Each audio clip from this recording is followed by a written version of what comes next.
Thank you, Gloria, for that. And Deputy President William Ruto and ODM leader Raila Odinga have joined forces to reject the proposed election amendment bill, pushing for manual transmission of presidential election results. However, the two have totally different reasons for opposing the proposals. ODM says it will mobilize its members to shoot down the bill due to its potential to roll back electoral reforms. On the other hand, Ruto claims the bill is part of a wider scheme to influence presidential results in favor of Azimio la Umoja's Raila Odinga. This Elections Amendment Bill 2022 tabled for its first reading by Majority Leader Amos Kimunya, that ironically has seen ODM and UDA factions reading from the same script as they strategize on how to scuttle the bill. On presidential election, the government is pushing for amendment of the Elections Act that will include, among other things, that the Commission shall electronically transmit and physically deliver the tabulated results of an election for the president from a polling station to the constituency tallying center and to the national tallying center. Tally and verify the results received at the constituency tallying center and the national tallying center and publish the polling results forms on an online public portal maintained by the Commission. Where there is a discrepancy between the electronically transmitted and the physically delivered results, the Commission shall verify the results, and the result, which is an accurate record of the results tallied, verified, and declared at the respective polling station, shall prevail. Any failure to transmit or publish the election results in an electronic format shall not invalidate the result as announced and declared by the respective presiding and returning officers at the polling station and the constituency tallying centers respectively. Deputy President William Ruto, through his social media, says the never-ending onslaught through election law amendments is a choreographed attempt to install a puppet on the Kenyan electorate and sabotage the freedom of choice and hard-earned democracy. The plan is evil and must fail. He claims the Elections Amendment Bill was part of a wider scheme to influence the outcome of the 2022 polls in favor of Raila Odinga, alleging the assaults on the Constitution through reckless legislative and administrative sleights of hand by dark forces operating in shadows are fundamental ingredients of a coup. The sovereignty of the people of Kenya is under grave threat. He adds the bill is undemocratic and unconstitutional means portends a troubled future for Kenya, its democracy, the rule of law, freedom of its citizens. He says his troops in parliament will pull all the stops to defeat the proposed amendments. ODM Director of Elections and National Assembly Minority Whip Junet Mohammed says the party has been in the forefront for electoral reforms and cannot be party to any attempt to reverse the gains already made in making polls free and fair. This was after the party's top brass reportedly convened an urgent meeting on Thursday morning where it resolved to oppose the bill that was introduced by National Assembly Majority Leader Amos Kimunya for the first reading on Wednesday. The proposed amendments are said to have been brought to Parliament by the Independent Electoral and Boundaries Commission (IEBC), which is seeking to have a fallback in the event the electronic system for voter identification and result transmission fails on the election day. The bill is seeking to allow for manual transmission of election results in a departure from electronic transmission deployed in the 2017 general election. Duncan Haemba, KTN News. Let's tell you that story, and I'm now joined by former LSK President Nelson Havi to discuss these contentious proposals. Mr. Former President, good morning. Thank you so much for making time for us right here on News Center. We have seen your statement, but even before you get to the details of that statement, your initial reaction to these proposals of the Elections Amendment Bill 2022. What are your initial reactions to this bill, to to this bill that has been sponsored by Majority Leader Amos Kimunya? Good morning and thank you for hosting me. Three fundamental things. First, the entire intention of this bill is to take us back to the position before 2010, in particular in 2007, where there is no accurate and verifiable way of ascertaining exactly who won a presidential election. Two, there is a deceitful attempt by a particular faction of individuals who are active players in the contest for the President of the Republic of Kenya to push through this bill with the attempt to rig the election. And we should not be deceived by their pronouncements that they will gang up and fight this bill. This bill is for all practical purposes pursued for the benefit of the ODM candidate for the presidential election. Let's not make any mistake about it. Three, it is fundamental to note that the bill is intended to claw back on the gains that have been made towards ensuring that we have a free and fair election, in particular, the election for the President of the Republic of Kenya. In essence, those three fundamental pillars define this bill and underscore the reason as to why this bill should not see the light of the day. It is worse than the BBI bill. So, to whose interest would this bill be then, because it is sponsored by the Majority Leader and the ODM leader has, of course, reportedly opposed it, and Deputy President William Ruto. To whose interest would this bill then be? Well, that's a question that is easy to answer. This bill is intended to enable Raila Odinga and those who are pushing for his candidacy as President of the Republic of Kenya to ascend into power. And on our part, we have said this. He is a project, and this is a project that's been pursued through so many means. One was through the attempt to amend the Constitution, which failed. Two is through the political parties bill that amended several sections of the Political Parties Act to ensure that certain parties are cobbled together to constrict the democratic space. And three, it is this bill itself. For whose benefit can it be? It is for the benefit of Raila Amolo Odinga. It's not for the benefit of Dr. William Samoei Ruto. And however much they struggle to distance themselves from the bill, it has all their fingerprints, it has all their footprints, it has all the designs that is peculiar to them. And in fact, if you have to look at the bill carefully, it seeks to seal the loopholes that ODM, Raila Amolo Odinga, pointed out in the petition that was presented before the Supreme Court after the election in August 2017.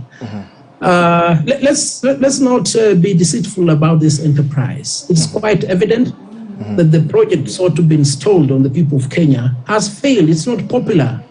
Now, what they want to do right now is to engage in legislative craft to create a conducive environment where they can manipulate the electoral process and have Raila Amolo Odinga installed as President of the Republic of Kenya. And just three issues which I can highlight. One, there is a deliberate attempt to remove the dual verification approach, which is now in the law through the transmission of results from the polling station to the constituency tallying center and to the national tallying center. That creates an environment where you can correctly verify the authenticity of the results. When you remove that, you leave it susceptible to a manual transmission of results only. And that is something that we've worked so hard to move away from. Number two, there is that portal that is maintained for public information so that the public can monitor cumulatively as the results come in. You remember the Tarakaniti effect of 2007, where the commission could wait for a considerable period of time to lapse, to use the late Kivitu's words, as they cook something, then just lump it on the results. Now, it must be remembered that Justice Ewan Kriegler in his report said there must be a digital platform accessible to the public and the media maintained by the commission to enable the public go through the process and understand as and when the results come. Lastly, you will see concealed in this bill an attempt to remove the power of the chairperson of the IEBC to declare the winner of this election and to give that power to the commission. Now, this must also be put into context. For the last 2 years, until a few months ago, the IEBC was not properly constituted. Again, a very deliberate move to ensure that we have a quorum hitch, with the result that any faction of the commissioners may declare who is the president after the election.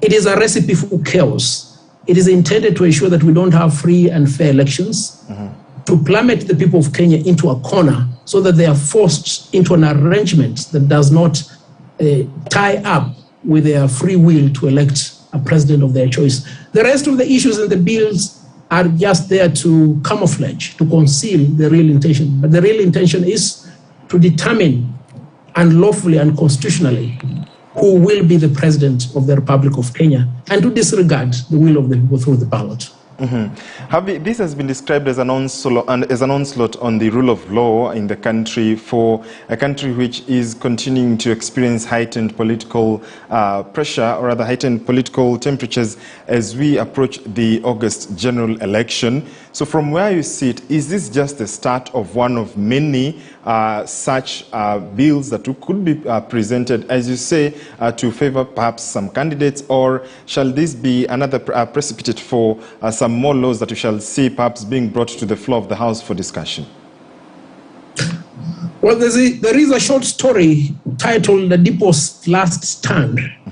Ladipo in this case is President Uhuru Kenyatta and his brother, Raila Odinga. This is their last stand. They have made so many attempts to interfere with the free will of the people. It is my honest belief that this last attempt will not succeed, because we are less than 6 months to the general election. What more can Parliament do? But it speaks to something more fundamental. You've seen in the recent past very deliberate efforts being made to coerce, to compromise members of National Assembly and of the Senate who were otherwise affiliated to parties that oppose Raila Odinga's bill, to tag along his side. It's now quite evident that, for instance, the 5 or so MPs that were elected to Parliament through the Amani National Congress party have now been brought into the fold with the sole intention of ensuring that this bill passes. But I believe the people of Kenya are watching, and they're paying keen attention to this development, so that this must of necessity be the last stand by President Uhuru Kenyatta and Honorable Raila Odinga to interfere with the Constitution, to tinker and to attempt to install Raila Odinga as the President of the Republic of Kenya. And Kenyans must really take profound umbrage, because Raila Odinga claims to be one of the individuals that have fought so hard to take us to the position we are now. And how can it lie in his mouth to push this agenda in Parliament, then have some of his lieutenants come on social media, mainstream and other media, to portray the erroneous image that they're not supporting the bill? It is their bill, and I can say this bill must have been drawn at Capitol Hill. Bwana Havi, in your statement you say that the bill is presented as if intended to effectuate the recently enacted amendments to the Political Parties Act. However, concealed in the bill at clause 20 thereof are far-reaching intended amendments, the effect of which is to reverse all gains made to guarantee free and fair elections. This coming, the bill being presented, being tabled at the floor of the House by Amos Kimunya, just a week after the Political Parties Act was signed into law by the President. What do you read from all this? Look, the amendments to the Political Parties Act had one intention. The intention was to gather the other parties, in particular the ones that were under the umbrella of OCA, so that they do not have room to wriggle out, so that they toe the line created by President Uhuru Kenyatta and Raila Odinga. Now, the holes are bolted. a major player in that formation, Honorable Musalia Mudavadi, has teamed up with the Deputy President, Dr. William Samuel Ruto. Now, those amendments cannot be of any use to them. That is the reason as to why they have quickly come up with this arrangement through this intention to amend the Elections Act, because it's quite evident they cannot win the election. They do not have the numbers. They do not have the support of the people. They do not have any agenda. They do not have any policies to market. So what should they do is to constrict the electoral environment so that the elections are not free and fair, put a system that is archaic, almost manual, in order that the IEBC, through the chairman, is not able to declare with certainty within 7 days as required by the Constitution who the candidate that has won the election is, to create chaos, an environment to steal. Look, how else will you explain why they don't want the streaming of results? How else will you explain why they don't want the results declared as and when they come? How else will you explain why they don't want a dualistic verification process where results are ascertained by looking at what has been given at the constituency tallying level and the national tallying level? This is a contrived effort to steal the election. It must be resisted by members of the National Assembly. It must be resisted by the people of Kenya. We've worked so hard to attain the democratic space we enjoy right now.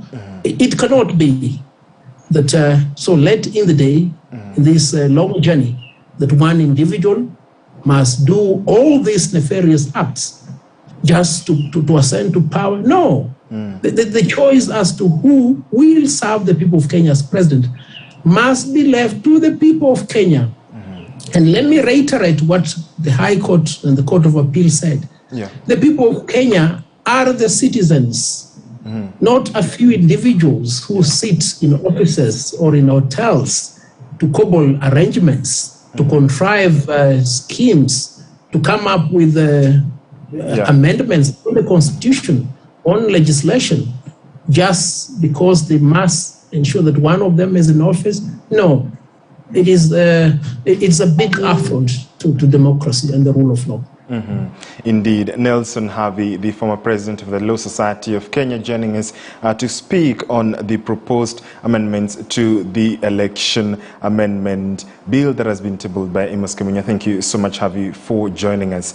That is why we want to take our first short break right here on News Center. When we come back, we tell you more about the Political Parties Amendment Act and what it means for the political parties, as well as more news making headlines from across the country and beyond. Do stay with us.